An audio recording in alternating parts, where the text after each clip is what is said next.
This video is brought to you by Law Excellence IAS Academy.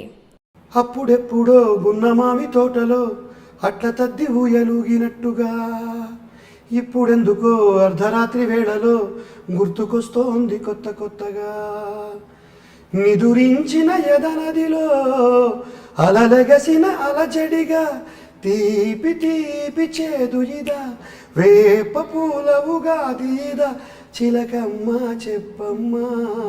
అలా అయితే doctor Srinivas Vadlamani అని పిలవాలి. డాక్టర్ శ్రీనివాస్ వడ్లమాని క్షమించాలి. ఐజీ వెంకయ్య గారు, రిటైర్డ్ ఐజీ, వారి బోర్డులో ఉన్నారు. మరి ఈ బ్యాక్గ్రౌండ్ చూసారు, ఏంటి 5 ఇంటర్వ్యూలకు వెళ్ళావా?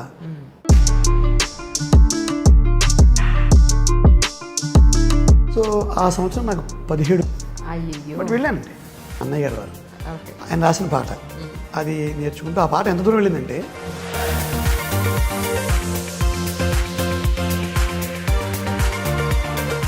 నాకు 2013 జాతీయ స్థాయిలో దీదన్ ప్రైమ్ మినిస్టర్ మన్మోహన్ సింగ్ గారి చేతుల మీద దేశంలో బెస్ట్ ఆఫీసర్స్ 5 మెంబర్స్ సెలెక్ట్ చేశారు. దాంట్లో 5 చదువులు. నేను కూడా అమలాపురంలో మ్యాథమెటిక్స్లో బీఎస్సీ చేసి తర్వాత ఉస్మానియా యూనివర్సిటీలో ఎంఏ ఎకనామిక్స్ చేశారు. కాదండి, ancient Indian history, culture and archaeology okay చేసి తర్వాత యూనివర్సిటీ గ్రాంట్స్ కమిషన్ వారి ద్వారా డాక్టరేట్ కూడా నేను social migrations during Vengi Chalukyan period అని ఒక సబ్జెక్ట్ మీద ప్రొఫెసర్ దారేశ్వర్ గారి దగ్గర పిహెచ్డి పూర్తి చేసి ఉస్మానియా క్యాంపస్ నుంచి ప్రాపర్గా డాక్టరేట్ తీసుకున్న స్టూడెంట్ అండి. ఓకే, అలా అయితే డాక్టర్ శ్రీనివాస్ వడ్లమాని అని పిలవాలి. డాక్టర్ శ్రీనివాస్ వడ్లమాని, క్షమించాలి, డాక్టర్ శ్రీనివాస్ వడ్లమాని గారు. థ్యాంక్స్. సో ఆ తర్వాత అమలాపురంలో ఉండగా చదువే అమ్మా, ఇంకా వేరే యాక్టివిటీస్ అంటే ఏం లేవు. చదువులో ఉండగా పిఎస్సీ అయిన తర్వాత ఒకసారి అప్పుడు ఒక కాంపిటీషన్కి, ఏదో ఎలక్యూషన్ కాంపిటీషన్కి అప్పుడు ఈస్ట్ గోదావరి కలెక్టర్ జయప్రకాష్ నారాయణ గారు జడ్జిగా రావడం జరిగింది. సో ఆయన ఆ పబ్లిక్ స్పీకింగ్లో నా మాట్లాడేది ఇంప్రెస్ అయ్యి మీరు సివిల్ సర్వీస్ ట్రై చేయండి అని సలహా చెప్పారు. అప్పటికి నేను పెద్ద గొప్ప స్టూడెంట్ కూడా ఏం కాదు, 10th వరకు బాగా చదువుకున్నాను, కానీ ఇంటర్మీడియట్ బీఎస్సీ మామూలు యావరేజ్ మార్క్స్, చాలా యావరేజ్ స్టూడెంట్గా ఉండేవాడిని. తెలివితేటలు ఉండేవి కానీ చదువులో ఎక్కడ రిఫ్లెక్ట్ అయ్యేవి కాదు. ఆయన చెప్పిన దాని మీద తర్వాత నేను 90లో డిగ్రీ పూర్తి చేసి హైదరాబాద్ వచ్చి సివిల్ సర్వీసెస్ అని మొదలుపెట్టాను. సో తెలుగు మీడియం నుంచి వచ్చి అప్పుడు తెలుగులో రాయడానికి అవకాశం ఉన్నా మనం ఇంగ్లీష్లో రాద్దామని ఒక పట్టుదల మీద ఇంగ్లీష్ నేర్చుకొని ఇంగ్లీష్ మీడియం రాస్తే 22 సంవత్సరాలకే, అంటే మొట్టమొదటి ప్రయత్నంలోనే ఈ లక్షలాది మందిలోంచి ప్రిలిమ్స్ మెయిన్స్ పాస్ అయ్యి ఇంటర్వ్యూకి వెళ్ళానండి. మొదటి ప్రయత్నంలోనే ఫస్ట్ అటెంప్ట్లో ఇంటర్వ్యూకి వెళ్ళాను. సో నా ఆప్షనల్స్ కూడా history and Telugu literature. So నా పక్కన ఐఐటీస్ వాళ్ళు, మంచి మంచి ఇంజనీరింగ్ హై క్వాలిటీ స్టూడెంట్స్ అంతా ఉన్నారు. నేను అమలాపురం నుంచి తెలుగు మీడియంతో వచ్చి తెలుగు సాహిత్యం హిస్టరీ ఆప్షన్గా తీసుకుని ఫస్ట్ అటెంప్ట్లో ఇంటర్వ్యూ వచ్చింది. సో అసలు అప్పుడంతా నేను మామూలుగా లేదు, ఆ మానసికమైన ఫీలింగ్ కూడా. అప్పట్లో ఘర్షణ అని ఒక సినిమా వచ్చింది, దాంట్లో పాట ఉండేది, రాజా రాజాది రాజా అని ఒక పాట ఉండేది. అది అప్పట్లో మనకి ఇంతంత సెల్ ఫోన్లో వినడం అది లేదు కదా. ఒక చిన్న టేప్ రికార్డులో ఆ పాటే 10 సార్లు పెట్టుకుని అద్దం ముందు నుంచి నన్ను నేను చూసుకుని చాలా అభినందించుకుంటూ ఉండేవాడిని. 22 సంవత్సరాలు, చిన్న వయసు, తెలుగు మీడియంతో వచ్చి ఇంటర్వ్యూ వచ్చింది. పెద్ద అకాడమిక్ బ్యాక్గ్రౌండ్ కూడా, గొప్పగా లేని అకాడమిక్ బ్యాక్గ్రౌండ్. ఆ ఇంటర్వ్యూ వచ్చిన తర్వాత భగవంతుడు చూస్తాడు కదా, వీడు రాజా రాజా అనుకుంటున్నాడు, వీడు రాజు కాదు అని ప్రూవ్ చేశాడు ఆయన. ఇంటర్వ్యూ పోయింది. ఎందుకు పోయింది సార్? దానికి ఎలా ఉంటుందంటే సివిల్ సర్వీస్లో ఇంటర్వ్యూ దాకా వెళ్ళడం వరకు ఒక ఎత్తు అయితే సింక్రనైజ్ కావాలి. అదంటే హిస్టరీలో మార్కులు ఎక్కడో ఒక పేపర్లో మార్కులు తగ్గచ్చు, ఇంటర్వ్యూలో పోవడం ఇంటర్వ్యూలో పోకపోయి ఉండొచ్చు మీరు. నేను ఫస్ట్ అటెంప్ట్ ఇంటర్వ్యూకి వెళ్ళినప్పుడు చెత్తవాలని ఒక పెద్ద ఆయన బోర్డుకి వెళ్ళాను నేను. అప్పుడు 250 మార్కులకి ఇంటర్వ్యూ. అది 135 మార్కులు వచ్చాయి ఇంటర్వ్యూలో. రిటర్న్లో ఒక పేపర్లో తక్కువ వచ్చి బార్డర్లోనే, అవి ఎప్పుడు కూడా బార్డర్లోనే పోతూ ఉండేది. తర్వాత మళ్ళీ కోపం వచ్చి 2 అటెంప్ట్ రాశాను. ఆశ్చర్యం ఏంటంటే ఈ ఫస్ట్ అటెంప్ట్ చాలా ఫ్లూగా వచ్చింది అనుకున్నాను, ఎక్కడేదో అదృష్టం కలిసి వచ్చి ఇంటర్వ్యూ వచ్చింది. సెకండ్ అటెంప్ట్ మళ్ళీ ఇంటర్వ్యూ వచ్చింది నాకు 93. రెండోసారి కూడా మెయిన్స్కి వెళ్ళి పాస్ అయ్యి ఆసారి మిశ్రా గారు ఒక ఆయన బోర్డుకి వెళ్ళాను. ఆ సంవత్సరం నాకు రిటర్న్ మార్క్స్లో తెలుగు రాష్ట్రాల్లో, అప్పుడు ఒకే రాష్ట్రం కదా, మొదటి 5 మందిలో వచ్చిన రిటర్న్ మార్క్స్ వచ్చాను. 1047 మార్కులు వచ్చాయి ఆ రోజుల్లో 2000కి. ఇంటర్వ్యూలో 300కి మార్చారు ఆ సంవత్సరం, 91 మార్కులు వచ్చాయి. ఓకే. ఎందుకు పడిపోయింది అనేది తెలీదు. కొంత ఎక్కడనే అగ్రెసివ్గా మాట్లాడానా అని ఇప్పుడు 50 ఏళ్ల వయసులో ఆలోచించుకుంటే ఏమైనా కొంచెం అవుట్ ఆఫ్ ది బోర్డ్ ఏమైనా మాట్లాడానేమో, లేకపోతే 90 మార్కులు రావడం ఏంటి. బేసికల్గా నేను నమ్మే నా బలం ఏంటంటే నేను ఐఎమ్ గుడ్ ఎట్ స్పీకింగ్, కన్విన్సింగ్గా మాట్లాడగలను, యాప్ట్గా మాట్లాడతాను ఒక నమ్మకం. బట్ అది ఇంటర్వ్యూలో it was proven wrong. So 91 మార్కులు వచ్చి 2 అటెంప్ట్ పోయింది. గజనీ మహాదండయాత్ర మళ్ళీ 3వ రాస్తే మళ్ళీ 3వ ఇంటర్వ్యూ వచ్చింది. ఈసారి మళ్ళీ మిశ్రా గారి బోర్డు వచ్చింది. ఆయన ఈసారి 140, 150 వేశారు. జనరల్ స్టడీస్లో ఒక పేపర్లో మార్కులు తక్కువ వచ్చి మళ్ళీ fall and short by 3-4 marks final లిస్ట్కి. ఈ 3 అటెంప్ట్లు ఐఏఎస్ ఇంటర్వ్యూలు పోయి నాకు వయసు 24 ఏళ్ళే. ఎందుకంటే తొందరగా ఇలా డిగ్రీ అవగానే వెంటనే చేరిపోయి నేను పరీక్షలు రాయడం మొదలుపెట్టాను. సో ఆ టైంలో ఉస్మాన్ యూనివర్సిటీలో ఎంఏ చేరాను మధ్యలోనే. ఫస్ట్ అటెంప్ట్ అయిన వెంటనే ఉస్మాన్ యూనివర్సిటీలో MA ancient Indian history, culture and archaeology. అది ఎందుకు చేరానంటే బీఎస్సీ మ్యాథమెటిక్స్ వాళ్ళకి అదొకటే ఎలిజిబిలిటీ. నేను ఎంఏ ఇంగ్లీష్ అవి చేయడానికి లేదు, అప్పుడు అవకాశం లేదు. అది చేరి ఎంఏ చేసుకుంటూ సివిల్ సర్వీస్ రాశాను. ఈ లోపల యూజీసీ వాళ్ళ పిహెచ్డీకి JRF junior research fellowship exam అంటారు. అది కూడా నేషనల్ వైడ్ ఎగ్జామ్. దాంట్లో 3వ ర్యాంకు 4వ ర్యాంకు వచ్చింది. సో ఆ రోజుల నెలకి 3,600 రూపాయలు నాకు గవర్నమెంట్ స్టైఫండ్ ఇచ్చేది పిహెచ్డీ చేసుకోవడానికి. సో ఆ ధైర్యంతో మళ్ళీ ఇంకొక అటెంప్ట్ ఉంది. అప్పుడు ఆగాను. ఏమిటి 3 అటెంప్ట్లు పోయాయని కోపం వచ్చి ఆ అటెంప్ట్ ప్రిలిమ్స్ ఉస్మాన్ యూనివర్సిటీ క్యాంపస్లోనే నా సెంటర్. ప్రిలిమ్స్ సెంటర్ దాకా వెళ్ళి 4, ఎందుకంటే నేను ఓసీలో ఉన్నాను, నాకు రిజర్వేషన్ లేదు. 4 అటెంప్ట్లు నాకు లిమిట్. సో 3 అటెంప్ట్లు అయిపోయాయి. అప్పట్లో 4 ఉండే, ఇప్పుడు 6 చేశారు ఓసీకి. రిజర్వేషన్ ఇంకో 4-5 ఎక్కువ వస్తాయి. సో 4వ అటెంప్ట్ ఒకటే ఉంది కదా, ఒకసారి ఆగుదామని ఆగి ఆ గ్యాప్లో మళ్ళీ గ్రూప్ 1 రాశాను. మళ్ళీ గ్రూప్ 1 ఇంటర్వ్యూ వచ్చింది. మీకు ఆశ్చర్య విషయం ఏంటంటే గ్రూప్ 1 ఇంటర్వ్యూ కూడా పోయింది. అయ్యో, అప్పటికి 4 ఇంటర్వ్యూలు, హయ్యెస్ట్ ఇంటర్వ్యూస్, 3 సివిల్ సర్వీసెస్, ఒక public service commission group 1 interview పోగొట్టుకున్నాను. ఇంకా ఆఖరిసారిగా ఇంకొక సివిల్ సర్వీస్ అటెంప్ట్ దాచుకుని జాగ్రత్తగా చూడండి, మా వాళ్ళు భోజనంలో కూర దాచుకుంటాం మధ్యగానంలో నంచుకోవడానికి, మొత్తం తినేయం. అలాగే ఒక అటెంప్ట్ దాచి దాన్ని 95లో ఎగ్జామ్ రాశాను. లాస్ట్ అటెంప్ట్ 96లో రిజల్ట్స్ వచ్చాయి. లాస్ట్ అటెంప్ట్ ఇంటర్వ్యూ వచ్చింది. మళ్ళీ చాలామంది అన్నారు రాదు, ఆ ఫ్లో పోయింది నీది, 4వ అటెంప్ట్ అనవసరం గ్యాప్ తీసుకున్నావు, నీకు ఇంటర్వ్యూ రాదన్నారు. 4వ అటెంప్ట్ మళ్ళీ ఇంటర్వ్యూ వచ్చింది. 96 జూన్లో ఇంటర్వ్యూకి వెళ్ళాను. జూన్ 17నో 18నో రిజల్ట్స్ వచ్చాయి. మీరు ఎప్పుడు వెళ్తే అప్పుడెప్పుడు ఇలా మెయిల్లో వాటిలో ఇంటర్నెట్లో రిజల్ట్స్ ఉండవు. పొద్దున్న హిందూ పేపర్లో పేర్లు వేస్తారు, వెతుక్కోవాలి. మార్నింగ్ హిందూ పేపర్లో సెలెక్టెడ్ వాళ్ళ పేర్లు వస్తాయి. ఆ పేర్లు వెతుకునేటప్పుడు 50 అయిపోతాయి, 100 అయిపోతాయి, 50 ఒక పారాగ్రాఫ్. మనకి రాకపోగా మన పక్కన ఇంటర్వ్యూకి వెళ్ళినవాడికి వస్తుంది, ఇంకా కడుపు అంటే వచ్చేటట్టు పేరు అయిపోతూ ఉంటుంది. వెంకట్రావుకి వచ్చిందా, నా పేరు శ్రీనివాస్. ఇలాగా ఆ ఇయర్ ఏమనుకున్నానంటే హిందూ పేపర్లో చూస్తే సెంటిమెంట్ వర్కౌట్ అవ్వట్లేదు. పొద్దున్నే హిందూ ఆఫీస్ ఉంటుంది రాజ్భవన్ రోడ్లో, మన ఖైరతాబాద్ రాజ్భవన్ రోడ్లో హిందూ ఆఫీస్ ఉంటుంది. ఆ ఇయర్ 11:45కే వాళ్ళ దగ్గర ఫస్ట్ పేపర్ ప్రింట్ అవుతుంది. పొద్దున్న దాకా వెయిట్ చేయకుండా నేను నా ఫ్రెండ్ నరసింహం అని ఇద్దరం వెళ్ళి చూసుకున్నాను. సక్సెస్ఫుల్గా 4వ అటెంప్ట్లో కూడా civil services IAS highest examination of the country 10 లక్షల నుంచి లాస్ట్ 1000 మందిలోకి 4 సార్లు వచ్చి ఎప్పుడు రిటర్న్ కానీ ప్రిలిమ్స్ కానీ మెయిన్స్ కానీ పోకుండా సక్సెస్ఫుల్గా ఆ ఇంటర్వ్యూ పోయింది. అప్పటికి 5 ఇంటర్వ్యూలు పోయాయి. విద్యాపరంగా డాక్టరేట్ వస్తుంది, పిహెచ్డీ చేస్తున్నాను. ఆర్ట్స్ సబ్జెక్టులు ఇవి ఎక్కడ ఎందుకు పనికి వస్తాయా బయట అనే చిన్న భయం ఉంది. ఆఖరికి ఒక గ్రూప్ 1 పరీక్ష రాద్దామని రాశాను. ఆఖరి అటెంప్ట్ గ్రూప్ 1 రాస్తే అయ్యరు ఐజీ వెంకయ్య గారు, రిటైర్డ్ ఐజీ, వారు బోర్డులో ఉన్నారు.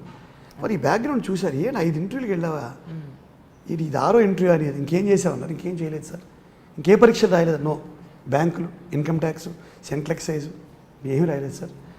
ఒక్క సివిల్ సర్వీసెస్ 4 సార్లు, గ్రూప్ 1 2 సార్లు, 6 పరీక్షలు రాశాను జీవితం మొత్తం మీద. ఇంకో ఎగ్జామ్ తెలియదు, ఇంకో సిలబస్ తెలియదు నాకు. అంతలా నేను ఆ పరీక్షని ప్రేమించి అంటారు కదా, అదే శ్వాసించడం, అదే ధ్యానించడం, అదే ఊహగా జీవితంగా బతికానండి 6 సంవత్సరాల పాటు లైఫ్లో. సో నాకు ఆనందం ఏంటంటే ఎప్పుడు నేను ఫెయిల్యూర్ని ఇష్టపడతాను. నాకు లైఫ్లో సివిల్ సర్వీస్లో ఓడిపోవడం నేర్పిన పాఠం ఏంటంటే ఈ ప్రాసెస్ని ఇష్టపడతాను. పెద్ద రిజల్ట్ గురించి పెద్ద కిక్కే ఉండదు. రిజల్ట్ పోయింది వచ్చింది కంటే కూడా ప్రాసెస్ ఎలా ఉంది, బాగా ప్రిపేర్ అయ్యాం లేదా. సో గ్రూప్ 1లో ఆయన అడిగారు ఆ రోజు, don't worry mister Srinivas, Venkaiah గారు పాపం ఆయన ఇప్పుడు రిటైర్ అయిపోయారు, అప్పటికే ఏపీపీఎస్సీ మెంబర్ వారు. ఆయన అడిగారు 5 ఇంటర్వ్యూలకి వెళ్ళావు, నీకు అసలు వేరే పని లేదా అన్నారు. ఎలా ఉండగలేవా, మరి మధ్యలో సక్సెస్ కూడా లేదు కదా అన్నారు. అంటే సక్సెస్ లేకపోవడం ఏంటి సార్, 5 అటెంప్ట్లు నేను 5 అటెంప్ట్లకి ఇంటర్వ్యూకి వెళ్ళాను కదా, నేను ఎప్పుడు అసలు రిటర్న్ పోలేదు. సో ఇంకా నేను మరి ఎనాలిసిస్ ఏం చేయాలో కూడా తెలియట్లేదు సార్ నాకు. ఎందుకు పోతుందంటే ఒకసారి ఇంటర్వ్యూలో మంచి మార్కులు వస్తున్నాయి, ఒకసారి రిటర్న్లో మంచి మార్కులు వస్తున్నాయి, ఒకసారి ఏదో ఒక పేపర్ తక్కువ వస్తుంది, ఇలా జరుగుతుంది సార్. అవన్నీ ఎందుకు సింక్రనైజ్ అవ్వలేదు అంటే నవ్వారు ఆయన. ఈసారి మంచి జరుగుతుందండి మీకు అన్నారు. ఆయన జాలితేలు చేశారేమో తెలియదు. నాకు అయ్యారు ఏపీపీఎస్సీలో గ్రూప్ 1లో 150కి ఇంటర్వ్యూ అండి, 121 మార్కులు వచ్చేసాయి. నాకు తెలిసి జాలిపడి వేశారు అనుకుంటున్నాను నేను. అంతకుముందు కూడా అదే క్వాలిటీతో ఢిల్లీలో చేసిన ఇంటర్వ్యూ అంతకుముందు కూడా అదే. సో ఆ సంవత్సరం నాకు 17 ర్యాంక్ వచ్చింది రాష్ట్రంలో పబ్లిక్ సర్వీస్ కమిషన్. అయితే భగవంతుడు వచ్చిన దురదృష్టం పెట్టాడు అక్కడ మళ్ళీ. ఆ ఇయర్ గ్రూప్ 1 సర్వీసెస్లో మొదట తీసుకునే సర్వీస్ పేరు RDO, revenue divisional officer, deputy collector అంటాం. అది ఆ ఇయర్ డైరెక్ట్ రిక్రూట్మెంట్కి 0 పెట్టారు, ఒక్క పోస్ట్ కూడా లేదు.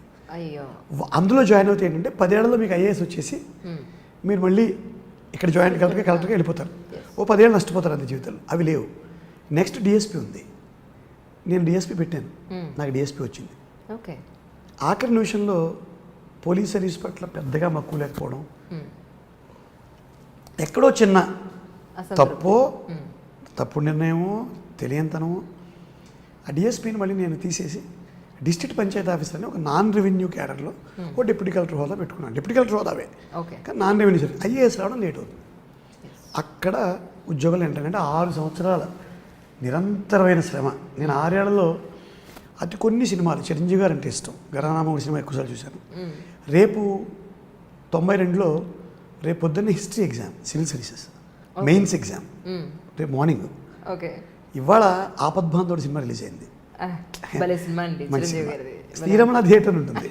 అక్కడికి వెళ్ళి మాకేం ఇన్ఫ్లుయెన్స్ ఉంటుంది, టికెట్లు దొరకలేదు, బ్లాక్లో కొనలేడానికి డబ్బులు కూడా లేవు. అక్కడే ఒక గేట్ కీపర్ ఉంటాడు, వాడిని పట్టుకున్నాను, వాడి పేరు బాబు. వాడు సెకండ్ షో టికెట్లు ఇచ్చాడు నాకు. నెక్స్ట్ డే పొద్దున్న పరీక్ష. బట్ వెళ్ళానండి. ఈ విషయం ఎప్పుడైనా చిరంజీవి గారికి చెప్పాలనుకుంటాను నేను. రేపు పొద్దున్న హిస్టరీ ఆప్షనల్ ఎగ్జామ్, జీవితానికి సంబంధించిన విషయం. ముందు రోజు చిరంజీవి గారు ఆపద్బాంధవుడు సినిమాకి వెళ్ళాను. అయితే ఆ ఇయర్ నాకు హయ్యెస్ట్ మార్క్స్ ఆ పేపర్లోనే వచ్చాయి. సో చిరంజీవి గారి లక్ మీకు అలా పనిచేసి, చిరంజీవి గారి సినిమాలు చూస్తే మంచి మార్కులు వస్తాయి నాకు తెలియదు. చాలా మంచి మార్కులు వచ్చాయి. I got the highest marks. ఇంకో మాట చెప్పమంటారా, నా 4 అటెంప్ట్ల ఐఏఎస్ పరీక్షల్లో హిస్టరీలో ఆ అటెంప్టే ఎక్కువ మార్కులు వచ్చాయి. చిరంజీవి గారు ఆపద్బాంధవుడు సినిమా చూసిన నెక్స్ట్ డే రాత్రి ఇంటికి వచ్చేదాకా కూడా ఆ సినిమా తిరుగుతుంది మైండ్లో. ఆల్మోస్ట్ వచ్చేసరికి 1 గంట అయింది.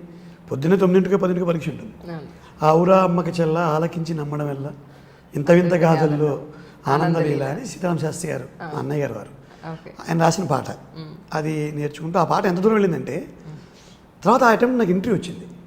మీకు ఇప్పుడు చెప్తున్న 92 పరీక్ష రాసింది, నాకు ఇంటర్వ్యూ వచ్చింది. ఈ పాటని నేను ఇప్పుడు ఐఎన్పిఆర్ కమిషనర్ ప్రజెంట్ టీవీకి రెడ్డి గారు ఆయన పేరు, ఆయన కూడా ఈ పాట అంటే ఇష్టం ఆయనకి. మీ ఇద్దరం ఒక అప్పట్లో టేప్ రికార్డర్లో ఒక క్యాసెట్లో అన్ని వింపుల ఇదే పాట అంటే మొత్తం ఇదే పాట పెట్టుకుని అతను అప్పటికే ఇండియన్ ఇన్ఫర్మేషన్ సర్వీస్ అని ఒక సివిల్ సర్వీసెస్లో ఎలైడ్ సర్వీసెస్ సెలెక్ట్ అయి ఉన్నాడు. నేను ఇంటర్వ్యూకి వెళ్ళి అతను హాస్టల్లో ఉన్నాను. అతను హాస్టల్లో ఉంటే ఈ పాట రోజు పొద్దున పెట్టుకునేవాళ్ళం భగవద్గీతలాగా, ఔరా అమ్మకి చెల్ల ఆలకించి నమ్మడం వల్ల.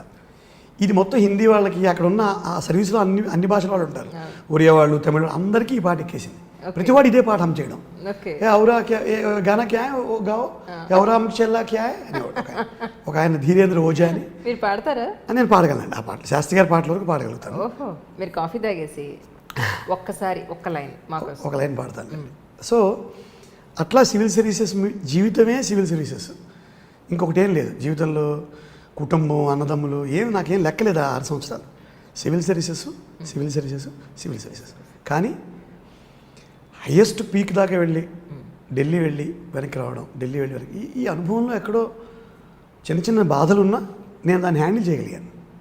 అది ఎక్కడ ఆ ఫ్లో ఆగలేదు. గ్రూప్ 1లో డిఎస్పీ చేరకపోవడం, డిస్ట్రిక్ట్ పంచాయతీ ఆఫీసర్గా చేరడం అనేది అడ్మినిస్ట్రేటివ్గా నాకు నష్టం జరిగింది. అంటే ఆ టైంలో మీకు ఎవరు అడ్వైస్ చేసేవాళ్ళు? ఎవరు పెద్దగా నేను అడగనండి ఎవరిని, పెద్దగా సలహాలు తీసుకోను ఎక్కువగా.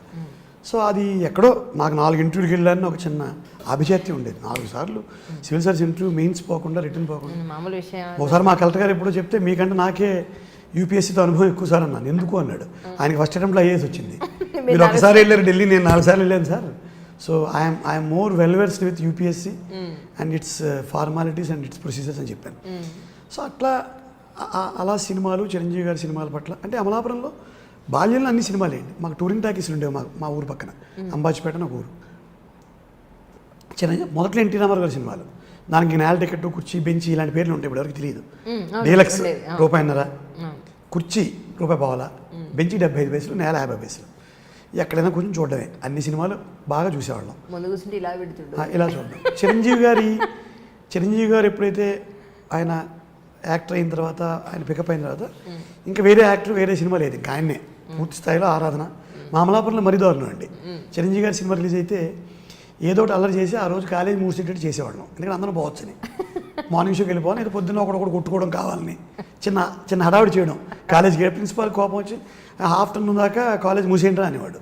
అందరం చిరంజీవి గారు మార్నింగ్ షోకి పోయేవాళ్ళం. ఆ ఖైదీ అయితే ఖైదీ చేసిందని అట్లా వెళ్ళేవాళ్ళం అండి. సో ఆ సినిమా అనేది జీవితంలో ఒక అంతర్భాగమే. చదువు మీద మక్కువ ఉన్న అంటే డిగ్రీ వరకు బీఎస్సీ వరకు I was very ordinary student. అయితే ఒక్కటేంటే పబ్లిక్ స్పీకింగ్ బాగుండేదండి.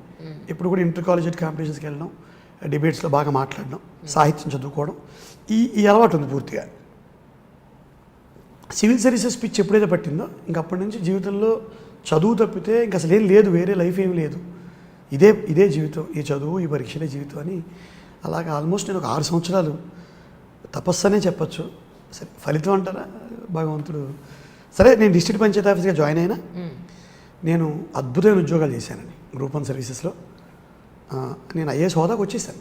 ఐఏఎస్ లెటర్స్ ఇవ్వలేదు కానీ ఆ క్యాడర్లో జాయింట్ కలెక్టర్గా పనిచేశాను. Project director DRDA, project director జిల్లా district water management agency, housing, vehicle section housing, BC corporation. నేను చెయ్యని ఉద్యోగం లేదండి వైజాగ్లో, వెల్ఫేర్లో కానీ డెవలప్మెంట్లో కానీ. నాకు 2013 ఫిబ్రవరి 12 తారీఖున జాతీయ స్థాయిలో దీదన్ ప్రైమ్ మినిస్టర్ మన్మోహన్ సింగ్ గారి చేతుల మీదుగా ఒక పథకాన్ని అద్భుతంగా ఇంప్లిమెంట్ చేశామని దేశంలో బెస్ట్ ఆఫీసర్స్ 5 మెంబర్స్ సెలెక్ట్ చేశారు. దాంట్లో I was awarded by the then prime minister. So ఉద్యోగపరంగా అలా చేసుకున్నాడు. తర్వాత ఇప్పుడు ఉద్యోగంలో కూడా ఇంట్లో కూర్చోవడం అవ్వట్లేదు. కామన్ మ్యాన్ దగ్గరికి వెళ్ళిపోవడం, బాగా టూర్లకు వెళ్ళడం, మోటివేట్ చేయడం. నా జాబుకి సంబంధం లేకపోయినా ఇప్పుడు మహిళా సంఘాలకి రుణాలు ఇచ్చేవాళ్ళం. వాళ్ళు గేదెలు కొనుక్కోవడం, కిరాణా కొట్టు పెట్టుకోవడం, వీడియోస్ ఉంటారు, తర్వాత డిజర్టెడ్ ఉమెన్ ఉంటారు, వీళ్ళందరూ. సో వాళ్ళ కుటుంబాల్లో మగవాళ్ళు తాగుతుంటే ఆ తాగుడు మానిపించే ఎఫర్ట్ పెట్టేవాడిని. ఇలాగా ఎప్పుడు కూడా ఉద్యోగంలో మమేకమైపోయి ఎక్కడా టైము లైఫ్లో అసలు ఎలా గడిచిపోయిందో తెలియకుండా. ఇప్పుడు హుద్హుద్ వచ్చింది వైజాగ్కి. ఆ టైంలో అప్పుడు ముఖ్యమంత్రి చంద్రబాబు నాయుడు గారు, మా కలెక్టర్ యువరాజ్ గారు, మా మినిస్టర్ అయ్యన్ పాత్రుడు గంటా శ్రీనివాసరావు గారు విశాఖపట్నంలో. ఆ టైంలో నేను చాలా కీ రోల్ ప్లే చేశాను. రాత్రి ఆల్మోస్ట్ 2 గంటలకు ఇంటికి వెళ్ళేవాళ్ళం, మళ్ళీ 5 o'clock వచ్చేవాళ్ళం. దానికి ఇంటికి వెళ్ళడం అంటే సరే పిల్లల్ని చూడడానికి, పడుకోవడానికి కాదు. ఒక గంట ఏమైనా వాళ్తే వాళ్ళడం. మార్నింగ్ మళ్ళీ 5 గంటలకల్లా వెనక్కి రావడం, ముఖ్యమంత్రి గారితో పాటు ఫీల్డ్లోకి వెళ్ళడం, వెళ్ళి చక్కగా ఆ రీకన్స్ట్రక్షన్ యాక్టివిటీస్ సూపర్వైజ్ చేయడం. ఇట్లా ఎక్కువగా నేను పేదరిక నిర్మూలన అనే సబ్జెక్టులో ఎక్కువ పనిచేశాను. అంటే మీరన్నట్టు ఎక్కడో నా కింద పనిచేసిన వాళ్ళు ఐఏఎస్లు అవుతున్నారు, యంగ్ ఐఏఎస్ ఆఫీసర్లు కలెక్టర్లు అవుతున్నారు. వీళ్ళ పని చేయాలా మనం అని ఎక్కడో చిన్న అనుమానం మొదలైంది, చిన్న ఇబ్బంది మొదలైంది, చిన్న డిస్కంఫర్ట్. ఆ టైంలో నేను ఎప్పుడు కూడా సద్గురు శివానందమూర్తి గారని భీమునిపట్నంలో ఉంటారు, ఆనందవనంలో, వారి శిష్యుడిని నేను.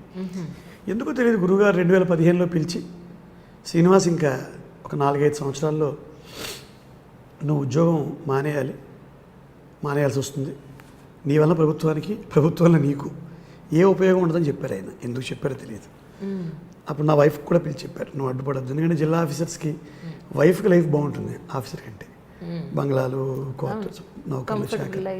సో అక్కడి నుంచి బయటకు రావడానికి ఆవిడ ఒప్పుకోవాలి కదా. అందుకే ఆవిడకి కూడా గురువుగారు చెప్పారు, you support Srinivas while is quitting his job అని. అంటే ఇప్పుడు నేను వదిలేదు కానీ ఆల్మోస్ట్ వదిలేసినట్టే. ఇలా సాగుతున్న జీవితంలోకి కళ్యాణ్ కృష్ణ గారు రారండో వేడికి చూద్దాం అనే సినిమాతో నా జీవితంలో ఎంటర్ అయ్యారు. ఓ రోజు వైజాగ్లో, అంటే వైజాగ్లో రారండో వేడికి చూద్దాం సినిమా షూటింగ్ అవుతుంది. నాగ చైతన్య గారి హీరో, అన్నపూర్ణ వారిదే, నాగార్జున గారి ప్రొడ్యూసర్ దానికి. అప్పుడు నాకు ఫోన్ కాల్ వచ్చింది, సురేష్ అని కళ్యాణ్ కృష్ణ గారు అన్నయ్య. ఆయన ఇప్పుడు చనిపోయారు, నాకు మంచి ఫ్రెండ్ ఆయన. ఆ పైన కన్నబాబు గారు ఇప్పుడు అగ్రికల్చర్ మినిస్టర్. వాళ్ళ నుంచి ఫోన్ వచ్చింది, ఇలా తమ్ముడు సినిమా ఉంది, ఒక చిన్న పాత్ర ఉంది చేయండి. వెళ్ళే ముందు వద్దనుకున్నాను, నా వైఫ్ కూడా వద్దంది. ఏంటి సినిమాలు ఏమిటి మీకు పిచ్చా. నాకు ఫ్రెండ్ ఉన్నారు మహేశ్వర్ రెడ్డి అని, ఇప్పుడు స్కిల్ డెవలప్మెంట్ కార్పొరేషన్కి ఎండి. ఓకే. ట్రై చేయి, ఏమో ఏ పుట్లో ఏ బాగుందో. నేను ఎప్పుడు అనేవాడిని 4 ఐఏఎస్ ఇంటర్వ్యూలు పోయాయి కదా, ఇక్కడతో నా జీవితం ఆగిపోయింది అనుకుంటున్నారేమో, నాకు సెకండ్ ఇన్నింగ్స్ ఇస్తాడు దేవుడు అనేవాడిని నవ్వుతూ. ఇప్పుడు చూడండి అదే ఆయన అన్నారు నీకు ఇదే సెకండ్ ఇన్నింగ్స్ అవుతుందేమో, ట్రై చేయి, ఎందుకు ఆర్ యూ వేస్టింగ్ ఏమో. సరదాగా వెళ్ళానండి మామూలుగా. అదే ఒక పెద్ద సీన్ ఉంది, ఒక 12-13 లైన్ల డైలాగ్, అది కంఫర్టబుల్గా చెప్పాను. ఇప్పుడు జగపతి బాబు గారు నాకు కోస్టార్ అక్కడ. ఒక్క డైలాగ్, ఆ డైలాగ్ మీకు గుర్తుందా? గుర్తున్నది అంటే సినిమాలో లేదు, కానీ ఏదో ఆయన పేరు కృష్ణ ఆ సినిమాలో, జగత్ బాబు గారి పేరు. ఓకే. కృష్ణ గారు, మీకు ఈ టెండర్ ఎందుకు వచ్చేటట్టు చేశానో తెలుసా? నిజానికి మీకు రాకూడదు, వేరే వాళ్ళకి వెళ్ళాలి. నేను రూల్స్ వైలేట్ చేసి ఇన్ని 100 కోట్ల టెండర్ మీకు ఎందుకు తెప్పించానంటే, మీరు మంచివారు, మీలాంటి మంచివారే ఒకప్పుడు నాకు చదువుకోవడానికి సాయం చేశారు. నేను కూడా ఈ పోర్టులో ఒక కూలీ కొడుకుని. సో ఎవరు మీకు అడ్డుపడుతున్నారో ఈ టెండర్ రాకుండా నాకు తెలుసు, అందువల్లే వాళ్ళందరినీ నేను మార్జినలైజ్ చేసి ఈ టెండర్ మీకు వచ్చేటట్టు చేశాను.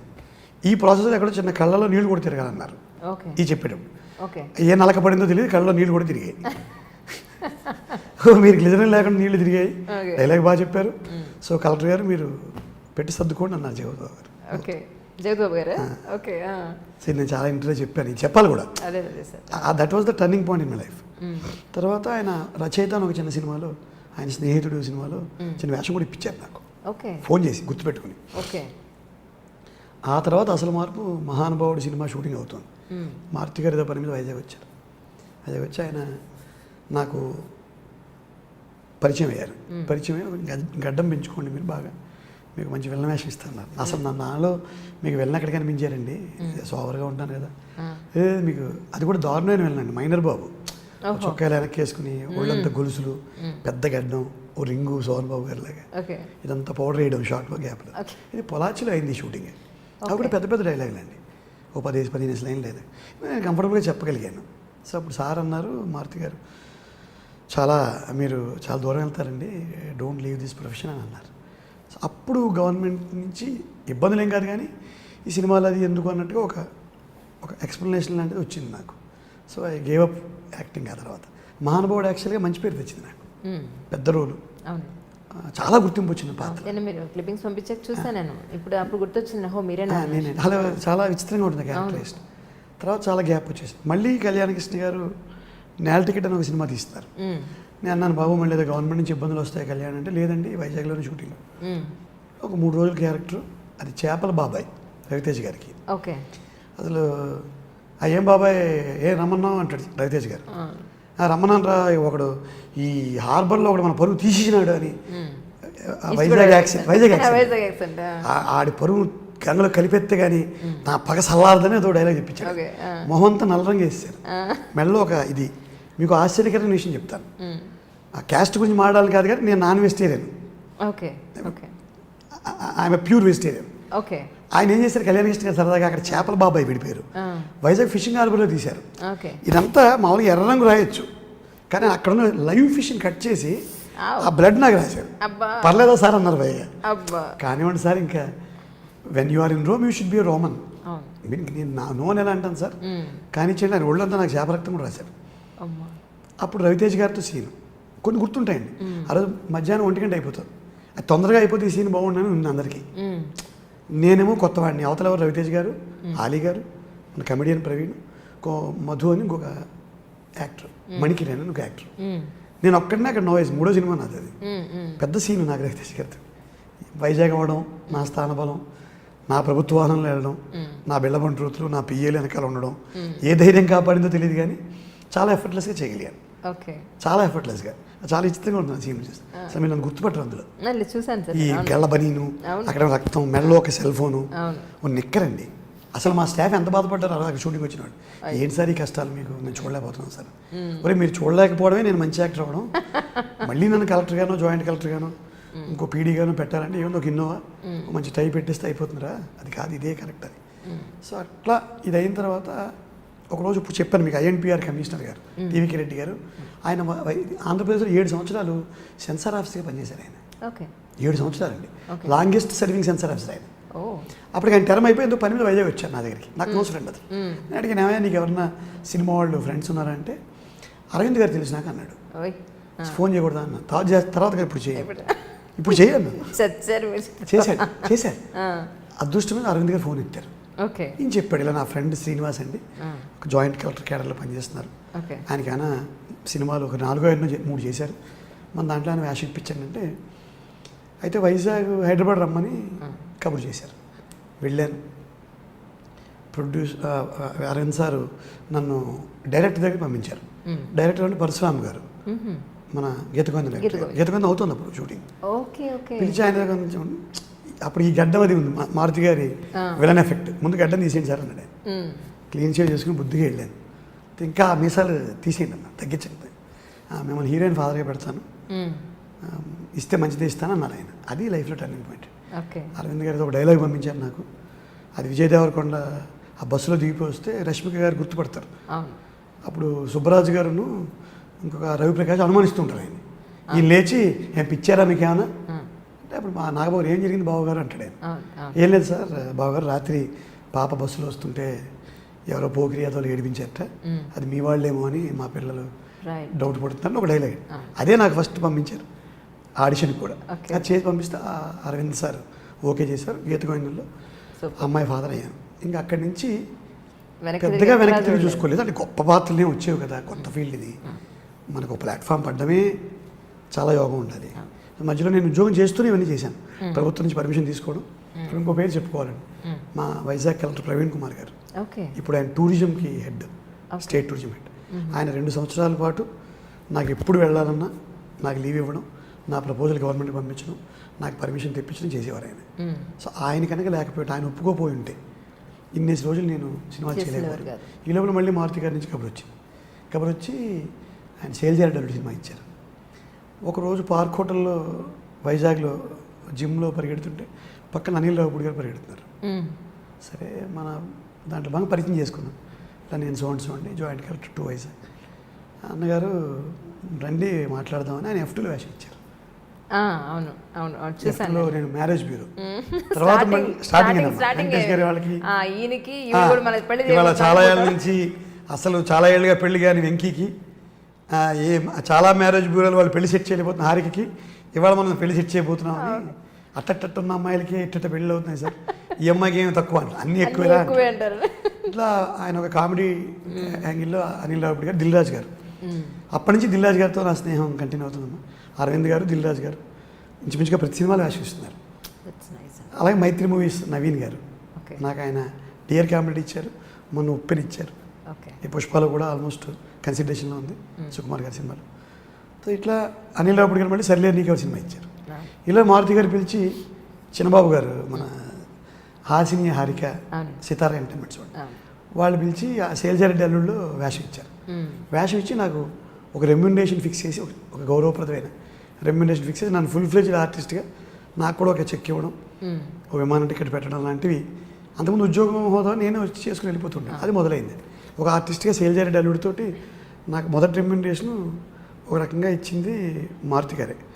మహానుభావుడు సినిమాకి ఆయన నాకు 25,000 ఇచ్చారు, కవర్లో పెట్టి అమౌంట్ ఇచ్చారు మారుతి గారు. సో ఆయన హస్తవాసి మంచిది. అలా ముందుకెళ్తున్నాను. ఈ లోపల ఇలా జరుగుతుంటే మళ్ళీ సర్లేరు నీకు ఎవరిలో అనిల్ 2వ సినిమా ఇచ్చారు. ప్రతిరోజు పండుగ సినిమా వచ్చింది. మళ్ళీ గీతా ఆర్ట్స్ మారుతి గారు, మళ్ళీ హీరోయిన్ ఫాదర్. ఇలా గీతా ఆర్ట్స్ సినిమా చెప్పారు అరవింద్ సార్కి.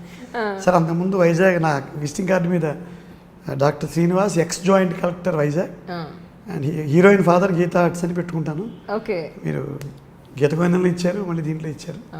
అంటే ఇట్లా ఒక సినీ ప్రస్థానం పెద్ద కష్టపడక్కర్లేకుండా వెళ్తుంది. మధ్యలో ఓ బేబీ సినిమా వచ్చింది, అన్నపూర్ణ క్రియేషన్స్ వాళ్ళు పిలిచి నాకు మన్మధుడు 2 ఇచ్చారు. సేల్జారెడ్డి అల్లుడు మహానుభావుడు కెమెరామెన్ నిజార్ షఫీ, ఆయన తెలుగు తమిళ బైలింగ్వల్ 7 అని ఒక సినిమాని డైరెక్ట్ చేశారు. ఆయన పిలిచి ఒక 45 నిమిషాల పెద్ద ఫుల్ లెంగ్త్ క్యారెక్టర్, ఆ తమిళ్ కూడా నేనే చేసుకున్నాను. డబ్బింగ్ మీరే చెప్పారు, మీరే చెప్పేసారు డైలాగ్ తమిళ. ఏం లేదు, అది ఎలా ఉందంటే అది ఫస్ట్ డే ఒకరోజు రాత్రి పిలిచారు 12 గంటలకి. Actually I was sleeping. 11 గంటలకు ఫోన్ వచ్చింది. ఏదో ఒక ఆర్టిస్ట్తో వాళ్ళకి ఏదో ఇబ్బంది వచ్చింది. ఆ క్యారెక్టర్ నాది కాదు, రెహమాన్ గారే రఘు అంటాం మనం, తమిళ తెలుగు చేస్తారు, సీనియర్ ఆర్టిస్ట్. ఆయన ఏసీపీ, అక్కడ కానిస్టేబుల్ స్వామి అని ఒక క్యారెక్టర్. సో నాకు 11 గంటకి ఫోన్ చేశారు, వచ్చేయండి మీరంటే 11 అయింది రాత్రి, నైట్ షూట్. వెళ్ళిపోయానండి. వెళ్తే ఫస్ట్ ఒక సీను తెలుగు, తమిళ్ కూడా మీరే చెప్పాలన్నారు. అదేంటండి తమిళ్ రాసి ఇవ్వండి. అయితే తెలుగులో డైలాగ్ ఏంటంటే అమ్మా, చాలా బాధగా ఉంది సార్ అని ఏసీబీకి చెప్పాలి. చాలా బాధగా ఉంది సార్, మనకి పోలీస్ స్టేషన్కి వచ్చి కంప్లైంట్ చేసినప్పుడే మనం ఎంక్వైరీ చేసి ఉంటే పాపం ఇలా చచ్చిపోయేవాడు కాదు. ఇది తెలుగు డైలాగ్. తమిళ్ நம்ம தப்பா பண்ணிட்டோம் சார், அவர் போலீஸ் ஸ்டேஷன் வந்தப்பவே சரியா విచారిసిందా ఇంత మాదిరి ఆయన కాతిలే సార్. దీన్ని పెట్టుకుని మైండ్లో కాదు అలా చెప్పేశారు. తమిళ్ నేను నేర్చుకున్నాను, చాలా ట్రై నాకు చేస్తాను. రాదండి, నాకు తమిళేం రాదు. అలా ఏం మాట్లాడుతాం సార్, ఎన్నసారి సొల్లుదా. ఒక వారం నుంచి కార్తీక్ మన దగ్గరే ఉన్నాడు. ఒక వారం ఆ కార్తీక్ నంబ కస్టడీలో ఇరికాం సార్. ఒకవేళ కార్తీక్ లాంటి వాడే ఇంకోటి ఉన్నాడేమో. ఒకవేళ కార్తీక్ మాదిరి ఎన్నాత్తిని ఇరుపాను ఈ తమిళ్ ఇట్లా. అంతకుముందు తమిళ్ మీకు టచ్ ఉందా కొంచెం? అసలు తెలియదమ్మా. ఆ రోజు రాత్రి మరి అలా యాక్సెంట్ నేర్చుకున్నాను, మాకు నాకు నిజం చెప్పాలి. నిజమమ్మా, అంటే తెలుగు ఎక్స్ప్రెషన్ తీసుకోవడం, తెలుగు డైలాగ్ బైహార్ట్ చేయడం, దాని నుంచి తమిళ్ని ఎట్లా చేసుకోవాలి. ఒక సింగిల్ వర్డ్ అంటే పర్వాలేదు, కానీ కంటిన్యూషన్ అంటే పెద్ద ఫుల్ లెంగ్త్ మూవీ అమ్మా అది. ఫుల్ లెంగ్త్ రోల్ కూడా చెప్పుకోగలిగాను నేను. బాగా డైరెక్టర్ వాళ్ళు హెల్ప్ చేశారు. సో అట్లా తమిళ్లో కూడా ఒక ఎంట్రీ జరిగింది. ఇలా వెళ్తుండగా ఇంద్రగంటి మోహన్ కృష్ణ గారు, విఎన్ ఆదిత్య గారు నాకు పూర్వ సహాధ్యాయులు వాళ్ళు. ఓకే. అని మేము 1989-90 టైంలో చెప్పాను మీకు ఇంతకు ఇంటర్ కాలేజియేట్ కాంపిటీషన్స్కి వెళ్ళేవాళ్ళం. అక్కడ నాకు వాళ్ళు పరిచయం. ఇంద్రగంటి గారు అయితే ఈ మధ్యలో సుబ్రహ్మణ్యపురం ఒక చిన్న సినిమా వచ్చింది, నేను ఆ పేరు చెప్పుకోవాలి. సంతోష్ జాగర్లమూడి నాకు తమ్ముడు అని పిలుస్తాను అతన్ని. Okay okay. ఇప్పుడు ఇంకో సినిమా స్టార్ట్ చేస్తున్నారు, అందులో కూడా నేను హీరోయిన్ ఫాదర్గా చేస్తున్నాను. సూపర్, మంచి క్యారెక్టర్ ఇచ్చాడు అబ్బాయి మళ్ళీ. ఓకే. ఆ సుబ్రహ్మణ్యపురం సినిమాలో బొగ్గారు శ్రీనివాస్ గారు నన్ను ప్రొడ్యూసర్, ఆయన కూడా నాకు పరిచయం అండి. ఆయన పిలిచి పాపం ఈ డైరెక్టర్కి పరిచయం చేస్తే ముందు స్వామీజీ వేషం అనుకున్నారు, అది బాగోదు, కానీ వెంటనే ఎమ్మెల్యే రామ్మూర్తి నాయుడు క్యారెక్టర్ ఇచ్చారు. అది అసలు ఏ ఊరి చరిత్ర చూసినా ఏముంది, నా ఎండు చేపల కంపు, చిన్న చేపలు చచ్చి పెద్ద చేపలను బతికించడం ఏమని చెప్పండి, ఇలా ఏదో ఈ బాడీ మొత్తం ఎన్ని యాక్సెంట్స్ చెప్తారు మీరు? నేను మాండలికాలు స్ట్రాంగ్ అమ్మా. మాండలిక నా సివిల్ సర్వీసెస్లో తెలుగు సాహిత్యం నా ఆప్షనల్. ఇప్పుడు ఇందాక వైజాగ్ చెప్పారు, ఇప్పుడు ఈస్ట్ గోదావరి చెప్పారు. తెలంగాణ రాయలసీమ యో నువ్వు మాట్లాడేదే అట్లా. నేను నెల్లూరులో పనిచేశాను, చిత్తూరులో కూడా. సో నేను ఉస్మానియాలో చదువుకున్నాను. సో తెలంగాణ రాయలసీమ 3 బాండలికాలు నేను రీజనబుల్గా మాట్లాడతాను, ఇబ్బంది లేదు. అంటే అద్భుతాలని చెప్పను కానీ చక్కగా మాట్లాడగలను. ఎవరైనా కో డైరెక్టర్, అసిస్టెంట్ డైరెక్టర్ కొంచెం హెల్ప్ చేస్తే దాన్ని నేను పెర్ఫెక్షన్ కూడా రీచ్ అవ్వగలుగుతాను. సో ఇట్లా ఆ సుబ్రహ్మణ్యపురం సినిమాలో నిజంగా ఆర్టిస్ట్గా నిలబెట్టే క్యారెక్టర్ ఇచ్చాడు అతను. చాలా మంచి పాత్ర. అది చూశారు లక్కీగా ఇంద్రగంటి మోహన్ కృష్ణ గారు. అంతకుముందు సమ్మోహన్ సినిమాలో టైంలోనే ఇంద్రగంటి గారిని రోజు మెసేజ్లు పెట్టేవాడిని, good morning Mohan, good morning Mohan. ఆయన గుడ్ మార్నింగ్ పెట్టేవారు, గులాబీ పువ్వు పెట్టేవారు వెనక్కి. వేషం గురించి మాత్రం మాట్లాడేవారు కాదు. Good morning good morning sir. Indraganti sir, even నాకు కూడా మీరు డెఫినెట్గా వస్తే కనుక మేము అప్పుడు చెప్తాను మీ సంగతి. ఇప్పుడు అయితే అదృష్టం ఏంటంటే ఆయన సుబ్రహ్మణ్యపురం సినిమా చూశారట ఆయన. బాగుంది, ఈ ఫ్లో బాగుంది ఇందని. అటువంటి టిపికల్ నేచర్ ఉన్న క్యారెక్టరే వి సినిమాలో డీసీపీ సత్య తనికెళ్ళ భరణి గారు తిడతాడు, బాగా తిడతాడు. ఆ పాత్ర ఇచ్చారు నాకు.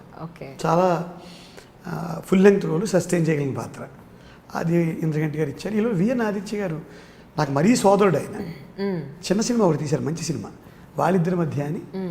దాంట్లో హీరోయిన్ ఫాదరు, మతిమరుపు ఫాదరు. ఇలా వెళ్తోంది ప్రయాణం. సో కళ్యాణకృష్ణ గారు, మారుతి గారు, జాగర్లమూడి సంతోషం, మా పెట్ల పరశురామ గారు, బుజ్జి అంటాం మేము ప్రేమగా, పరశురామ గారు, తర్వాత అనిల్ రావుపూడి నా తమ్ముడు 2 మంచి సినిమాలు ఇచ్చి 3వ సినిమా F3లో కూడా ఉందని అన్నారు. మీరు ఎక్కడికి వెళ్తారు అన్నగారు అన్నారు మొన్న ఇప్పుడు. సో అలాగే ఇంద్రగంటి గారు, విఎన్ ఆదిత్య గారు, ఇప్పుడు కొత్త కుర్ర డైరెక్టర్లు అందరూ. ఇప్పుడు వేణు శ్రీరామ్ గారు వకీల్ సాబ్లో.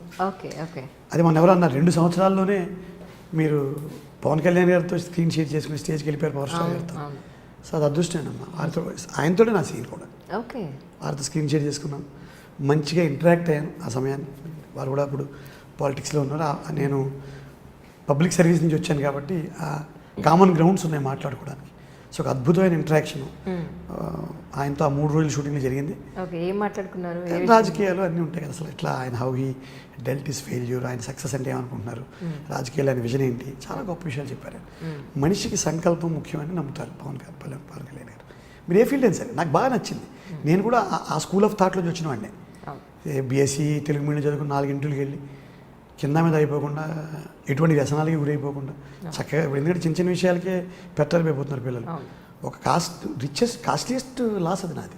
25 సంవత్సరాలకి 4 ఇంటర్వ్యూలు పోవడం అంటే ఈ పాటికి నేను సోమేష్ కుమార్ గారిలో చీఫ్ సెక్రటరీ అవ్వాలి ఈ రాష్ట్రానికి.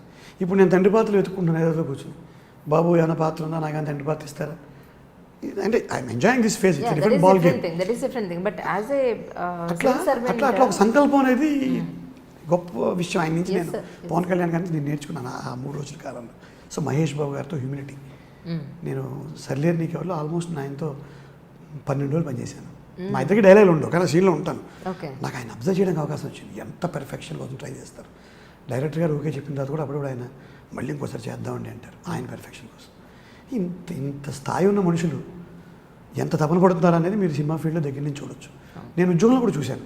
అద్భుతమైన ఐఏఎస్ ఆఫీసర్లు చూశాను. చిన్న స్థాయిలో మండల్ డెవలప్మెంట్ ఆఫీసర్లు, ఎంఆర్ఓలు జీవితాలను ఫలంగా పెట్టిన వాళ్ళని చూశాను. ప్రభుత్వం కోసం, ప్రజల కోసం. పొలిటీషియన్స్ గొప్ప వాళ్ళని చూశాను. ఇప్పుడు సినిమా ఫీల్డ్లో తపస్సు చేస్తున్న మహర్షులను చూస్తున్నాను, ఈ దర్శకులు కానీ రచయితలు కానీ. సో ఇట్లా ఒక గొప్ప జర్నీకి ఇలా శ్రీకారం చుట్టబడింది. సో ఈ మధ్యలో నేను మీకు ఒక విషయం అంటే సీతారామ శాస్త్రి గారు నాకు మొదటి నుంచి రిలేటివ్స్ అండి, అన్నయ్య. నాకు ఆయన రిలేటివ్సే, మా అన్నయ్య. సో ఆయనతో జర్నీలో ఉండగా ఆయన పాటల మీద మక్కువ. నాకు మీరు ఇందాక అన్నారు కదా శాస్త్రి గారి పాటలు అంటే చాలా ఇష్టం అండి. ఆయన ఒక పాట మీకు నచ్చినది సీతారామ శాస్త్రి గారి గురించి చెప్పాను మీకు. ఆయన ప్రభావం నా జీవితంలో చాలా ఎక్కువ అండి. శాస్త్రి గారి సాహిత్యాన్ని నేను పాటలుగా చూడను, బాగా స్టడీ చేసుకుని జీవితానికి అన్వయించుకుని నేను ఎప్పుడైనా స్టూడెంట్స్తో మాట్లాడినప్పుడు విరివిగా, ఎందుకంటే శాస్త్రి గారు పర్సనాలిటీ డెవలప్మెంట్ రాసిన పాటలు ఇప్పుడు ఎవరు ఏ క్లాస్కి వెళ్ళాలి. ఇప్పుడు మామూలుగా మధ్య అంతా టీవీల నిండా ఒక సూట్ వేసుకుని పర్సనల్ డెవలప్మెంట్ ట్రైనర్స్ వస్తారు. 3 C's are required. C challenge, C courage అలాంటివి చెప్తుంటారు. శాస్త్రి గారి దాంట్లో అన్నీ ఉంటాయి. ఇప్పుడు మీకు ఆ సినిమా గుర్తుందా మర్యాద రామన్లో? ఎడారిదారుల తడారిపోయిన ఆశకు చెమటల ధారను పోయి నిస్సత్తువతో నిలబడనీయక ఒక్కో అడుగు ముందుకు వేయి 100 ఏళ్ల నీ నిండు జీవితం గండిపడదనే నమ్మకమై 100 కోటి సమస్యలను ఎదుర్కొనేందుకు బతికి ఉండగల సాహసాన్ని రాస్తారు. ఇలాంటివన్నీ చెప్తాను పిల్లలు. నేను ఏముంది, నెత్తురుంది, సత్తు ఉంది, దేహం ఉంది, ప్రాణం ఉంది, ఇంతకన్నా సైన్యం ఉండునా, నిశావిలాసం ఎంతసేపురా, ఉషోదయాన్ని ఎవరాపురా. ఇవన్నీ నాకు శాస్త్రి గారిని ఇలా విరివిగా మానుజన్మ కన్నా మనిషి జన్మ మిన్నా అని శ్రీకారంలో ఒక అమ్మాయిని మానభంగం చేస్తారు. అమ్మాయి సూసైడ్ చేసుకోకపోతే జగత్బాబు గారు వెళ్ళి పాడతారు, మనసు కాస్త కలత పడితే మందు ఇమ్మని మరణాన్ని ఎడగకు. అలాంటివన్నీ నేను విరివిగా కోట్ చేస్తుంటాను శాస్త్రి గారి. సో ఆయన పాటలన్నా, ఆయన జీవితం అన్నా, వారితో మాట్లాడడం అన్నా ఇంకా భగవంతుడి దగ్గర కూర్చున్నట్టే. ఇలాగ ఆయన చెప్తూ ఉండడం, మనం వింటూ ఉండడం, వారి సాహిత్యం పట్ల మక్కువ ఎక్కువ. అప్పుడెప్పుడో గున్నమావి తోటలో అట్ల తద్ది ఊయలూగినట్టుగా ఇప్పుడెందుకో అర్ధరాత్రి వేళలో గుర్తుకొస్తోంది కొత్త కొత్తగా. నిదురించిన యదనదిలో అలలగసిన అలజడిగా తీపి తీపి చేదు ఇదా వేప పూలవుగాది ఇదా చిలకమ్మ చెప్పమ్మా చిరుగాలి చెప్పమ్మా కోయిల పాట బాగుందా కొమ్మల సడి బాగుందా పున్నమి తోట బాగుందా వెన్నెల సిరి బాగుందా అందమైన మల్లెమాల బాగుందా అల్లి బిల్లి మేఘమాల బాగుందా చిలకమ్మ బాగుందా. ఇట్లా మరి ఏ పాటనా ఎనీథింగ్. సంగీతం నేర్చుకున్నారా? లేదు, నేను నేర్చుకున్నాను. ఆయన శాస్త్రి గారి పాటలే ఇష్టం. గాలి పల్లకీలోన తరలిన పాట పాప ఊరేగి వెడలే గొంతు వాకిలిని మూసి మరలి తను మూగబోయిన గుండె మిగిలే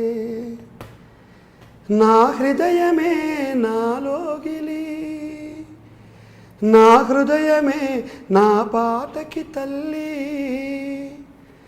నా హృదయమే నాకు వాలి నా హృదయములో ఇది సినీవాలి జగమంత కుటుంబం నాది ఏకాకి జీవితం నాది సంసార సాగరం నాదే సన్యాసం శూన్యం నాదే జగమంత కుటుంబం నాది ఏకాకి జీవితం నాది, ఇలా ఎనీథింగ్. మీరు శాస్త్రి గారిని విధాత తలుపు దగ్గర నుంచి సిరివెన్నెల్లో మొదటి పాట నుంచి ఈ మధ్య వచ్చిన పాట చాలా వరకు ఏదైనా అలవగ్గా ఆయన పాటలని పాడుకోవడం, అలాగే రుద్రవేణి కానీ చిరంజీవి గారు ఈయన పాటలు అలా వస్తూ ఉంటాయి, వెళ్తూ ఉంటాయి.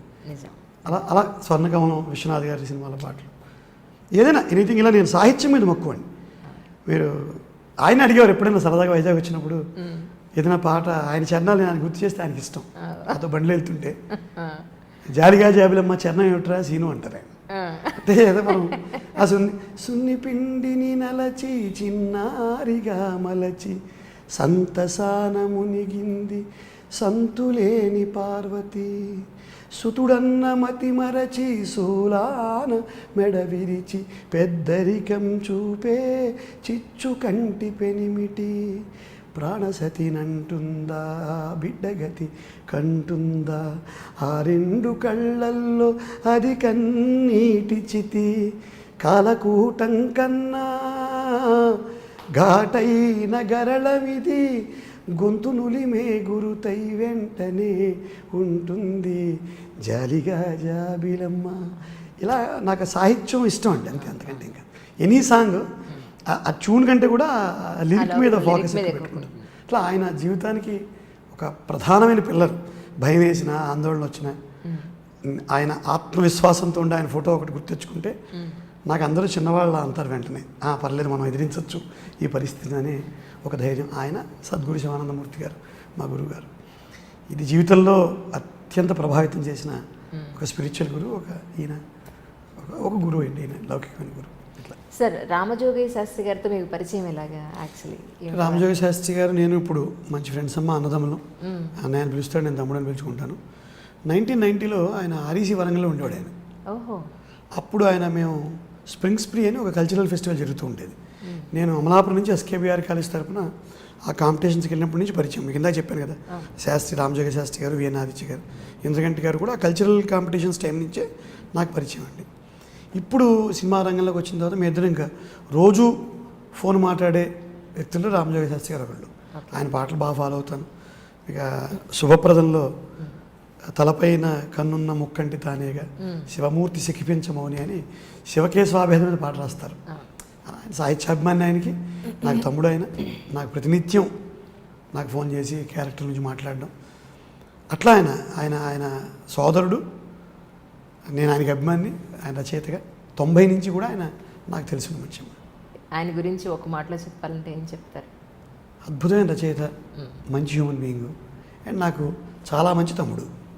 కానీ చాలా సంవత్సరాలు ఒక జాయింట్ కలెక్టర్ గానండి, ఒక బ్యూరోక్రసీలో మీరున్నారు. మీకుండే ఒక ప్రోటోకాల్ కానీ ఫెసిలిటీస్ కానీ చక్కగా బంగ్లా, కారు, పనివాళ్ళు, చాలా చక్కగా హాయిగా ప్రశాంతంగా వెళ్ళిపోయి జీవితంలోంచి ఈ సినిమా ఫీల్డ్లోకి వచ్చి పడ్డారు. మీ ఇంట్లో ఇప్పుడు మేడం కానీ మీ మిస్సెస్ కానీ లేదంటే పిల్లలు కానీ ఏమంటున్నారు ఇప్పుడు? అంటే అమ్మా, బేసికల్గా గవర్నమెంట్లో గ్రూప్ 1 సర్వీస్లో జాయిన్ అయిన వాళ్ళకి లైఫ్ ఈజ్ టేకెన్ కేర్.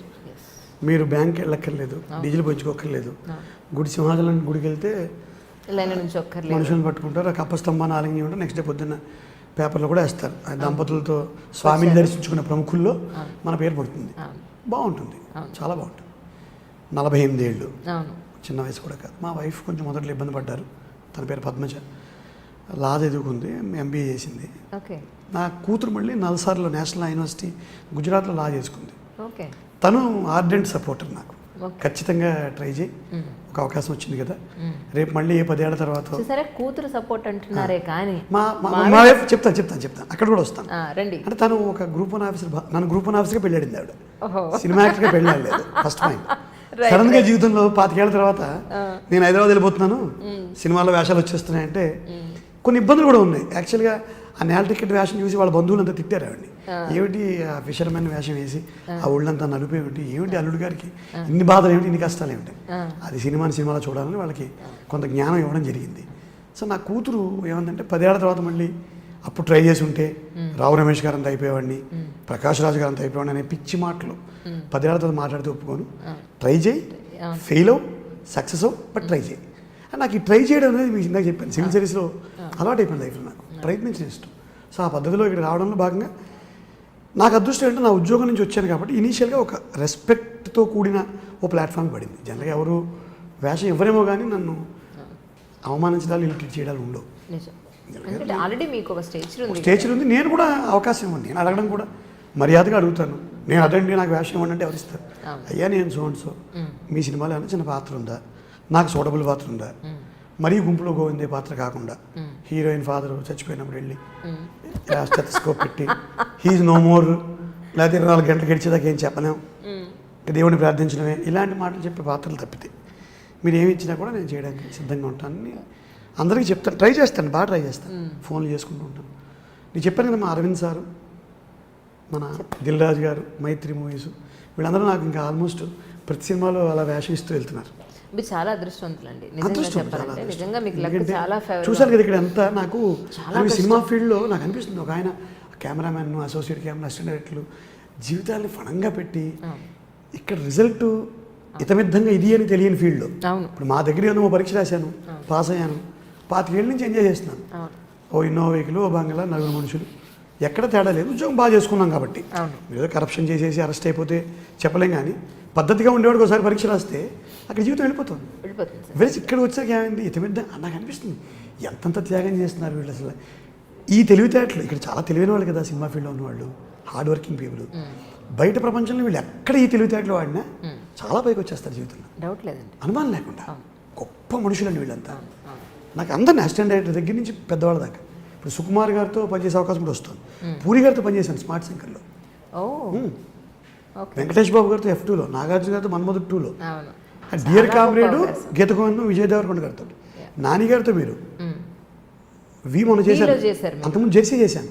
ఇప్పుడు టక్ జగదీష్లో జెర్సీలో ఒక 1986 కోచ్ అమ్మ, ఒకటే సీను, నేను నాని గారు సత్యరాజ్ గారు, ఒక మంచి సీన్, అది ఒకటే సీన్. అది కూడా సితారా ఎంటర్టైన్మెంట్స్ మాకు చిన్నబాబు గారును మా నాగవంశీ వాళ్ళు ఇచ్చారు. సో ఇట్లా ఈ ప్రాసెస్. ఒకసారి ఇప్పుడు త్రివిక్రమ్ గారిని కూడా కలిశాను నేను, నాకున్న కలవాలని 4 సంవత్సరాల నుంచి వెయిటింగ్ సార్. దానికి యోగం అదృష్టం ఉండాలి అసలు. అదే అన్నారు, నాకు నవ్వుతూ అన్నారు ఆయన. అలాగే సెట్లో మనం కలిసినప్పుడు ఇలా లీవ్ పెట్టాను సార్ అంటే, మీరు ఉద్యోగం మానేయాల్సి వస్తుందని ఒక మాట అన్నారు ఆయన. అది నాకు భలే ఆనందాన్ని ఇచ్చింది. త్రివిక్రమ్ గారు లాంటి వారు ఇలా అన్నారు. అలాగే కొన్ని సందర్భాలమ్మా, ఎందుకు మీరు ఇందాక అన్నారు అంత స్థాయి జీవితం వదులుకుని ఇక్కడికి వచ్చినప్పుడు అంటే కొన్ని ఇన్స్పైరింగ్గా ఉండే విషయాలు కొన్ని జరిగాయి. సుబ్రహ్మణ్యపురం సినిమా షూటింగ్ టైంలో మీకు ఇందాక చెప్పిన పెద్ద పెద్ద డైలాగులన్నీ అలవోకగా చెప్తుంటే, సురేష్ గారు సీనియర్ నట్లు, అందులో హీరోయిన్ ఫాదరు, ఆయన పిలిచి చెప్పారు, మీరు ఏ ఉద్యోగం చేస్తారో నాకు తెలియదు, మీరు వీలైతే ఉద్యోగం మానేయండి కానీ సినిమా మానకండి అని చెప్పారు. చాలా గట్టిగా చెప్పారు. రావు రమేష్ సార్ తోటి ఓ బేబీ సినిమాలో ఒక సీన్ ఉంటుంది మా ఇద్దరికి. వాళ్ళ అమ్మగారిని, లక్ష్మి గారిని ఓల్డేజ్ హోమ్లో వేసాము సలహా ఇస్తాను. ఆయన అమ్మరా, అమ్మ లేకుండా నేను ఒక్క నిమిషం కూడా ఉండలేనంటారు. ఏ మాధవ్ లేకుండా ఉండగలవా, రేపు తనకేమైనా అయితే డోంట్ బ్లేమ్ మీ శేఖర్ అని ఒక డైలాగ్ ఉంటుంది. ఆయన నచ్చింది ఆయనకి, బాగుంటుంది శ్రీనివాస్ గారు మీ డైలాగ్ డెలివరీ అది అని ఆయన నుంచి ఒక ఇన్స్పైరింగ్ వర్డ్ వచ్చింది. తర్వాత ఆయనది నాది స్నేహం కంటిన్యూ అవుతుంది. నాకు ఆయన ఒక రకంగా గురువు అండి, నేను ఏకలవ్య శిష్యుడిని రావు రమేష్ గారు. నేను వారితో ఎక్కువ మాట్లాడుతూ ఉంటాను, నేర్చుకుంటూ ఉంటాను. మీ ఇద్దరు అదైన తర్వాత మన్మధుడు 2 చేసాం, సర్లేరు నీకెవరు చేసాం. సర్లేరు నీకెవరు వియ్యంకుండి ఆయనకి, మీ ఇద్దరు బ్యాక్ ఆడుకుంటూ ఉంటాం ట్రైన్లో. సత్య కమెడియన్ నా కొడుకు. సో ఆ తర్వాత మళ్ళీ మొన్న టక్ జగదీష్లో కలిసి పనిచేసామండి. ఇలా వారితో కలిసి పనిచేసే అవకాశం రిపీటెడ్గా వస్తుంది నాకు. సో ఈ కొత్త అంటే నేనేమనుకుంటానంటేనమ్మా, సినిమా ప్రపంచంలో మేధావులు, కల్చరల్లీ, ఇంటలెక్చువల్లీ చాలా స్ట్రాంగ్ పీపుల్ అంతా ఒక చోట జమ అవుతారు. వాళ్ళతో ఇంటరాక్ట్ అయ్యే అవకాశం నాకు భగవంతుడు కల్పించాడు. అందుకు నేను అదృష్టవంతుడిగానే భావిస్తున్నాను. అంతేగాని హోదా పోయింది వస్తుంది. మొన్న ఒకసారి సరదాగా లాస్ట్ శివరాత్రి నాడు నేను, నా వైఫ్ లేరు, ఇక్కడే ఉన్నాను. అంతకుముందు ప్రతి సంవత్సరం శివరాత్రికి వైజాగ్లో ఏ గుడికి వెళ్ళినా కూడా ఒక 1/2 కిలోమీటర్ యువతల నుంచి లైన్ ఆపి ఒక డోలు సన్నాయి కొడుతూ తీసుకెళ్ళేవారు లోపలికి. మొన్న ఇక్కడ పుప్పాలు కూడా శివాలయంకి వెళ్ళాను శివరాత్రి నాడు. జనం గట్టిగా ఉన్నారు, బుద్ధిగా చెప్పులు ఒప్పుకుని లైన్లో నిలబడితే 1 గంటన్నర పట్టింది పైదాకా వెళ్ళడానికి. అక్కడ కూడా గర్భగుడిలో వేరే ఎవరు దండం పెట్టుకుంటున్నారు. అడిగాను తన కానిస్టేబుల్ని, ఆ గర్భగుడిలోకి వెళ్ళాలంటే ఏం చేయాలంటే వీఐపీలు సార్ అన్నాడు. నమస్కారం అని బయట నుంచే శివుడు దండం పెట్టుకుని ఒక విషయం గుర్తించాను, ఎక్కడి నుంచైనా శివుడే, వీఐపీకి శివుడే, మామూలు వాడికి శివుడే. అంచేత నా అహంకారం పటాపంచలు అయిపోయింది శివరాత్రి నాడు. ఏమీ పర్వాలేదమ్మా, హాయిగా సినిమా ఫీల్డ్కి వచ్చిన తర్వాత కళామ తల్లి నాలో ఉండే అహంకారాన్ని 1000 ముక్కలు చేసింది. ఇలాగే ఈ సింప్లిసిటీ, ఈ హ్యూమిలిటీ నాకు కంటిన్యూ అవ్వాలని భగవంతుని ప్రార్థిస్తున్నాను.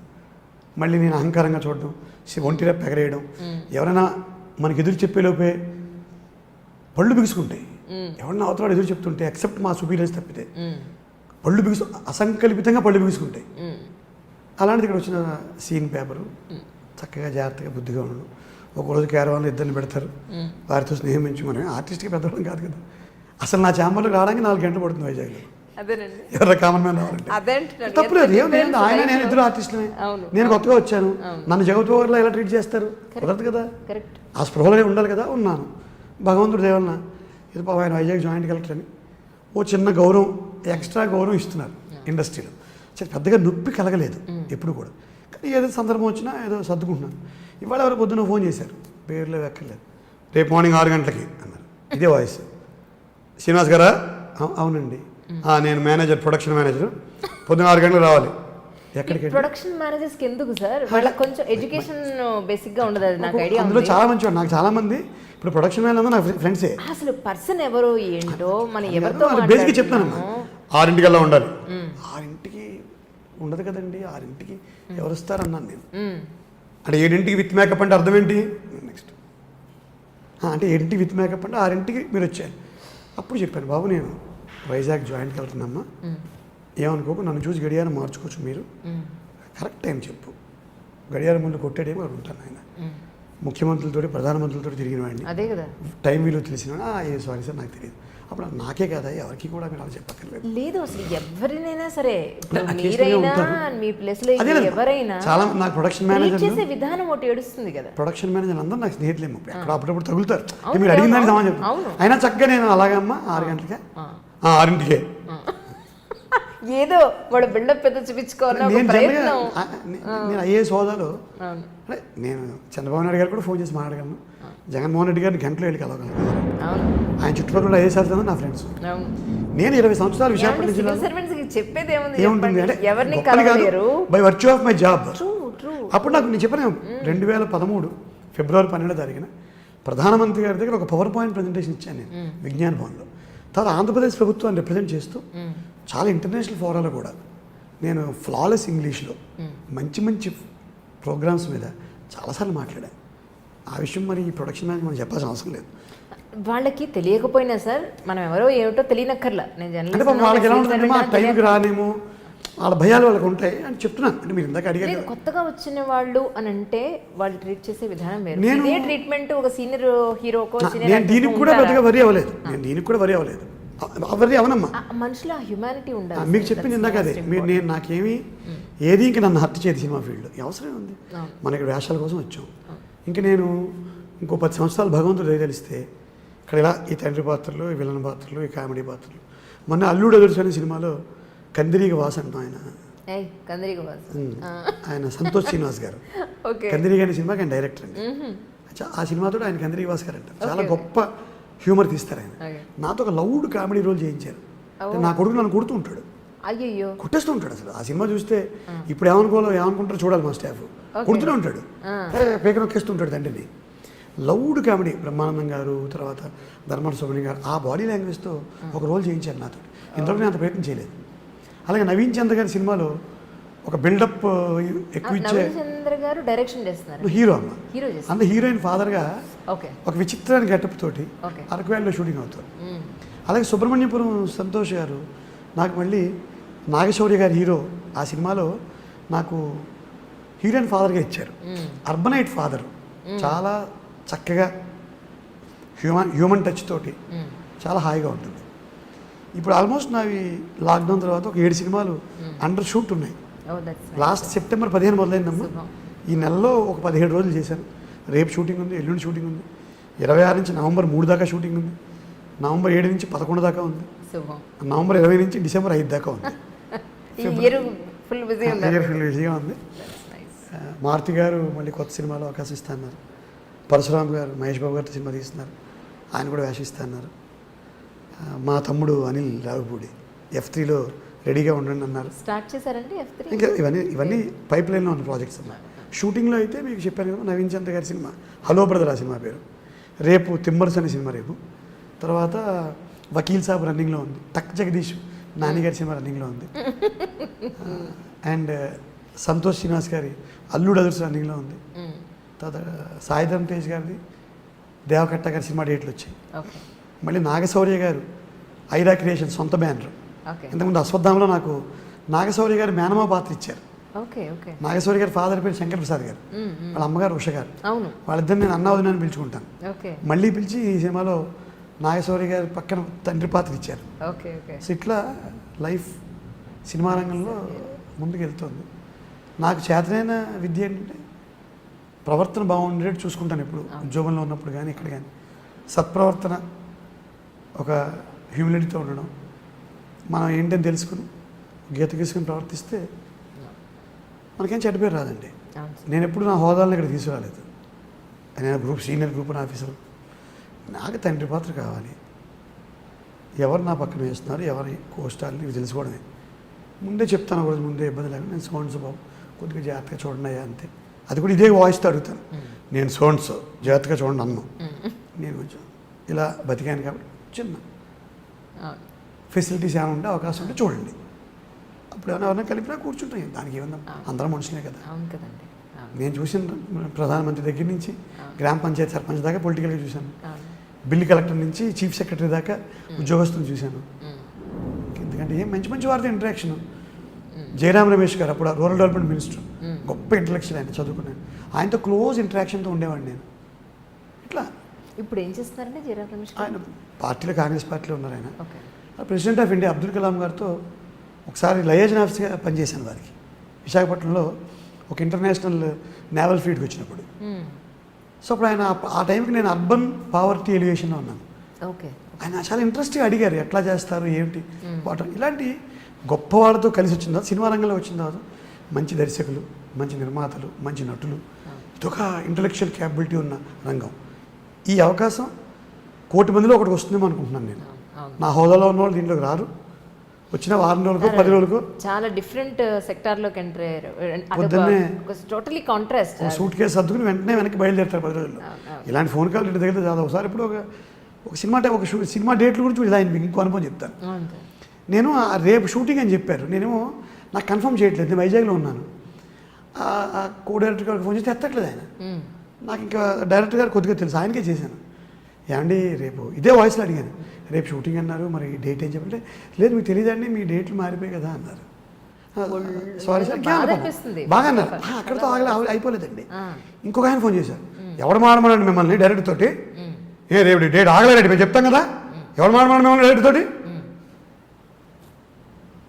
అసలు మామూలుగా మేనేజర్లే ఫోన్ చేస్తారు. అంటే నేను అన్నాను, మీరు ఎవరు ఎత్తలేదా ఫోను, నేను వైజాగ్లో ఉన్నాను, రేపు పొద్దున్న షూటింగ్, నేను రావాలా వద్దా తెలియదు. జాయిన్ కలెక్టర్ చెప్పగానే వాయిస్ తగ్గిపోతుంది, మారిపోతుంది ఆటోమేటిక్గా.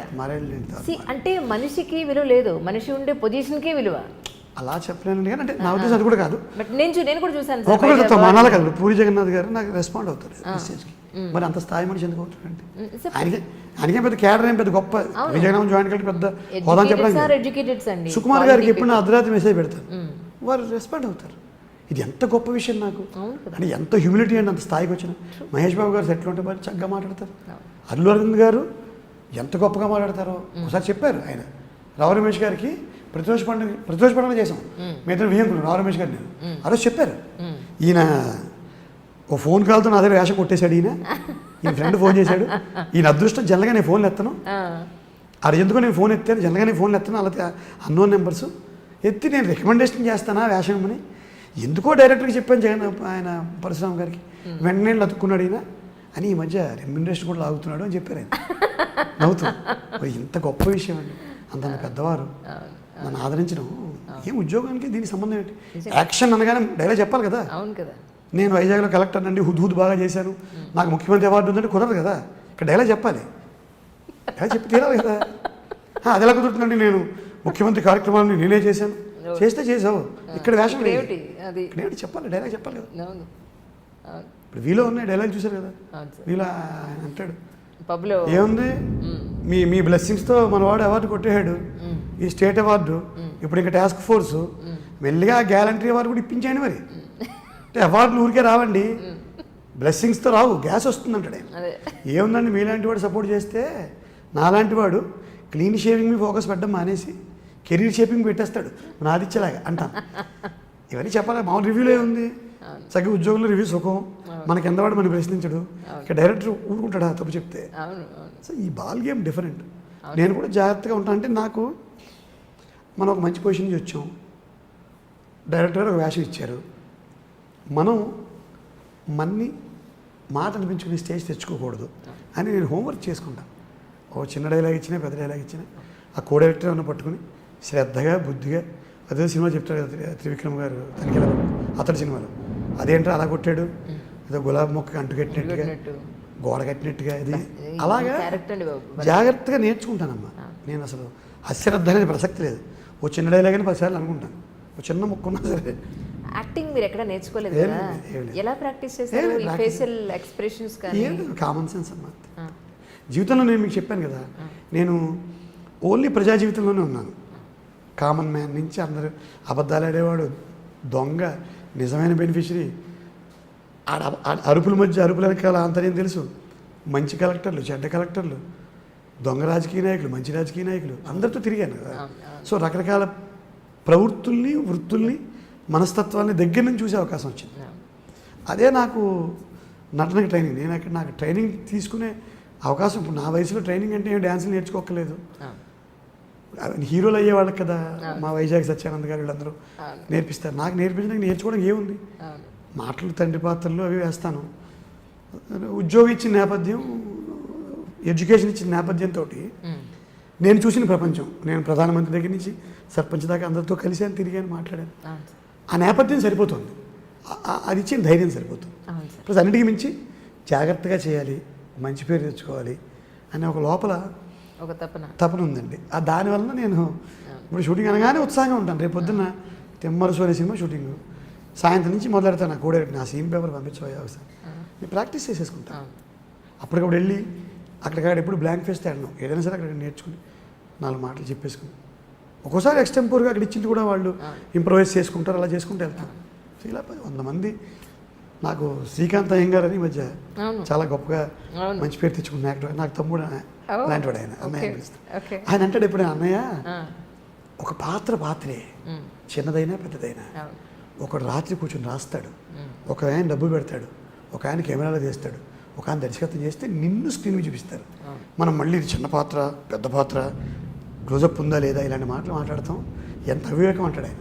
నిజం, మన కోసం ఒక set of people, intellectually capable people ఒక చోట కూర్చుని boiling their night oil, burning the night oil వాళ్ళంతా చేస్తే, బ్లడ్ అండ్ స్వెట్ పెడితే ఒక చిత్రం సినిమా వస్తుంది. దాంట్లో నువ్వు యాక్షన్ చేయడానికి నువ్వు 100 రకాల వంకలు, కేరవాన్ పెట్టావా, మధ్యాహ్నం భోజనం బాగుందా లేదా, నాకేంటంటేమో నాకు ఏది ఇస్తే తింటాను, ఎక్కడ ఉంటే అక్కడ ఉంటాను.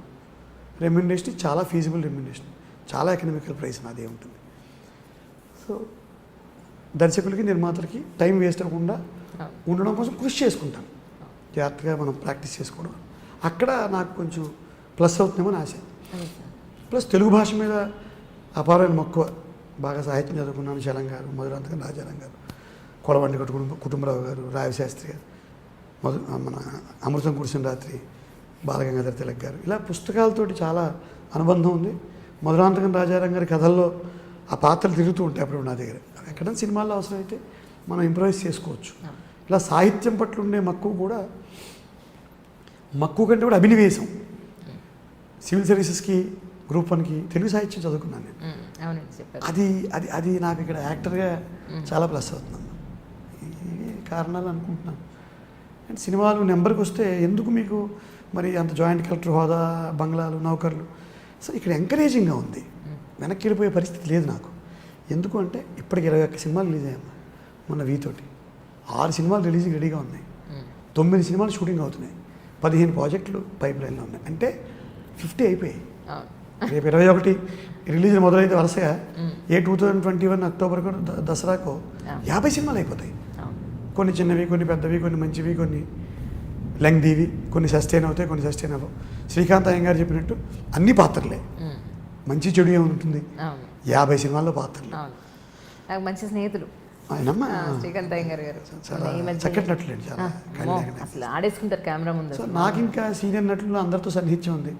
రావు రమేష్ గారు, ప్రకాష్ రాజ్ గారితో మొన్నే, అంతకుముందు సరిలేరు నీకెవరిలో చిన్న అవకాశం వచ్చినా మొన్న అల్లుడు అదుర్స్ టైంలో బాగా ఇంటరాక్ట్ అవ్వడానికి అవకాశం వచ్చింది. Okay okay. తర్వాత పెద్ద నరేష్ గారు చాలా సన్నిహితులు నాకు ఆయన.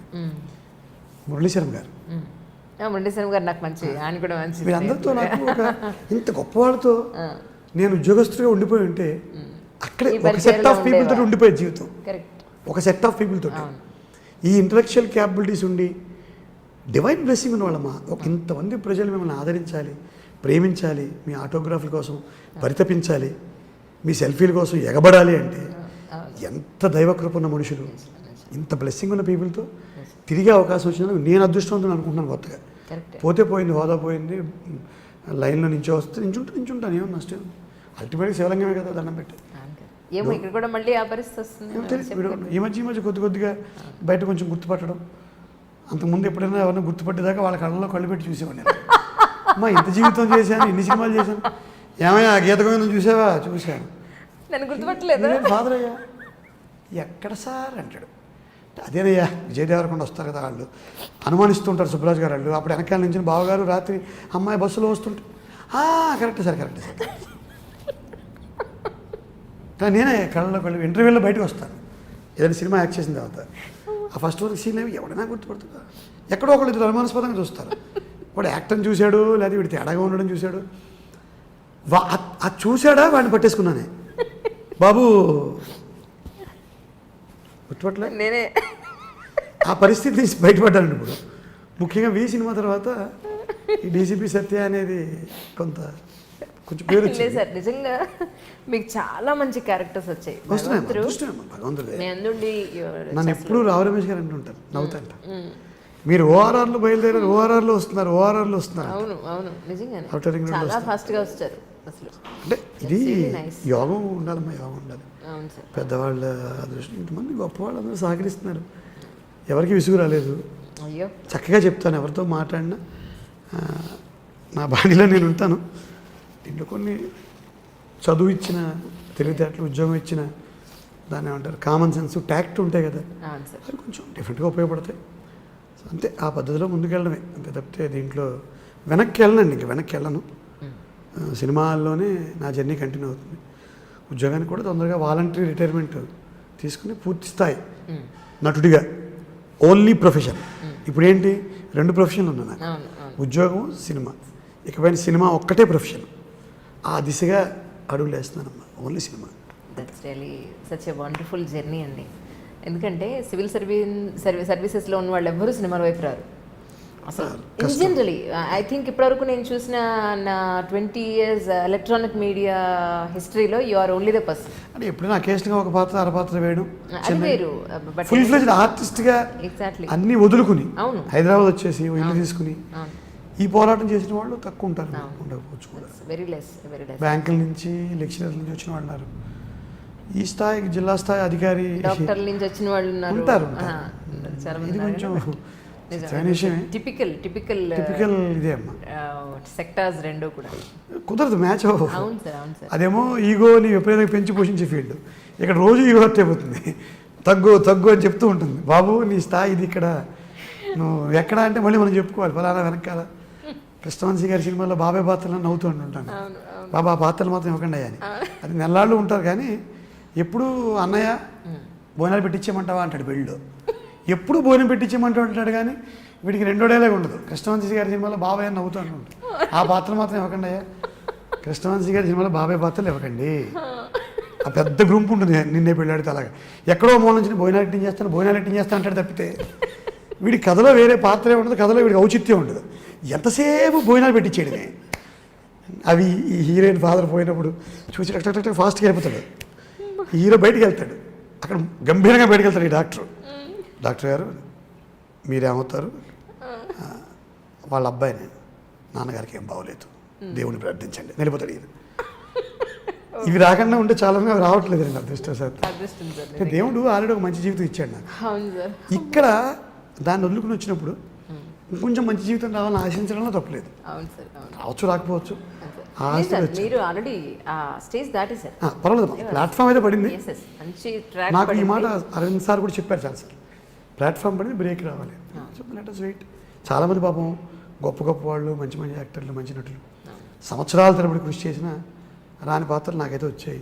మనం ఏం నటులు అని కాదు, ఏదో బ్యాక్గ్రౌండ్ అన్నీ ఉపయోగపడ్డాయి, నేపథ్యం ఉపయోగపడడం వల్ల నటుడు అనిపించుకుని ఇప్పుడు ఎవరి కళ్ళల్లో కళ్ళు పెట్టి తీవ్రంగా తీక్షణంగా చూడాల్సిన పరిస్థితి అయితే పోయింది. మీరు సుబ్రహ్మణ్యం ఇప్పుడు అన్నీ గుర్తుపడతారు, సుబ్రహ్మణ్యపురంలో పిల్లలు కదా, మహానుభావులు చేశారు కదా, ట్రైన్లో రావు రమేష్ గారితో ప్యాక్ ఆడారు, ఇట్లా వెళ్తుంది. సో థింగ్స్ ఆర్ మూవింగ్ అన్నమాట. నిజంగా శుభం. నిజంగా ఇంకా ఎంతో మంచి క్యారెక్టర్స్ మీకు రావాలి. మీరు చక్కగా ఇలాగే నవ్వుతూ అందరినీ ఆయురారోగ్య ఐశ్వర్యాలతో నేను హ్యాపీగా మీరు మూవీ లైఫ్ అంతా కూడా లీడ్ చేయాలని మనస్ఫూర్తిగా ఐడ్రీమ్ నుంచి కోరుకుంటున్నాం. Thank you so much once again sir. Thank you అమ్మా. ఐడ్రీమ్కి మీకు మీ ఇంటర్వ్యూ కూడా చాలాసార్లు చూశాను. ఈ మధ్య సివిల్ సర్వీసెస్ని క్రాక్ చేసిన విద్యార్థులతో మీ ఇంటర్వ్యూ చాలా ఉపయోగకరంగా ఉన్నాయి. సో ఇవాళ మీ ద్వారా ఇంటర్వ్యూ చేయబడడం, ఐడ్రీమ్ ద్వారా ప్రపంచానికి పరిచయం అవ్వడం నాకు చాలా గర్వకారణం. భవిష్యత్తులో నా ఆశ ఫలించి మీ బ్లెస్సింగ్స్ ఫలించి నేను కొంచెం మంచి యాక్టర్ అయినా, కొంచెం పెద్ద యాక్టర్ అయినా రిపీటెడ్గా మీ దగ్గరికి వస్తాను.